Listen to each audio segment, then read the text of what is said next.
მაღალი საზოგადოებრივი ინტერესიდან გამომდინარე სახელმწიფო უსაფრთხოების სამსახურმა გუშინ ჩატარებული ჩხრეკის შესახებ ინფორმაცია და დეტალები გაასაჯაროა. Როგორც სუსში განაცხადეს პროკურატურასთან ერთად მიმდინარეობს ამოღებული მასალის შესწავლა დამუშავება, რის შემდეგაც მოხდება შემდგომი საგამოძიებო ოპერატიული მოქმედებების დაგეგმვა და შესაბამის პირთა მიმართ სამართლებრივი რეაგირება.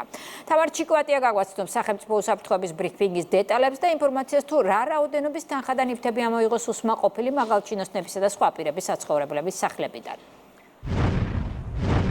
ყოფილი მაღალჩინოსნებისა და მათთან დაკავშირებული პირების საცხოვრებელ სახლებში გუშინ ჩატარებული ჩხრეკის შედეგად ამოღებულია განსაკუთრებით დიდი ოდენობით ნაღდი ფული, ძვირფასი ნაკეთობები და საათები, ძვირადღირებული ნახატები, დიდი რაოდენობით დოკუმენტაცია, მობილური ტელეფონები და ელექტრომოწყობილობები.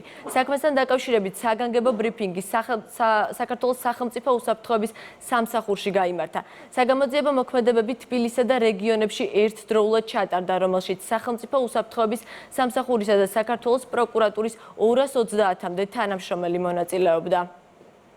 გაიჩხრიკა მოქალაქეების ირაკლი ღარიბაშვილის, გრიგოლ ლილუაშვილის, ოთარ ფარცხალაძის, რომეო მიქაუტაძის, მიხეილ ჩოხელის, ვანო და თორნიკე პარკაულების, ანდრია იგივე სანდრო ლილუაშვილის და მათი ოჯახის წევრების საცხოვრებელი სახლები.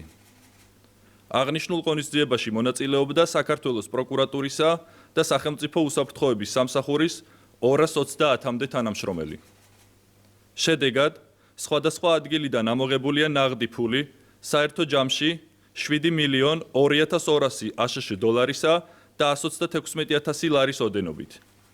198 ერთეული ძვირფასი ნაკეთობა და საათი, ძვირადღირებული ნახატები, დოკუმენტაცია რამდენიმე ათას ფურცლად, 50 ერთეული მობილური ტელეფონი და 119 ერთეული ელექტრომოწყობილობა.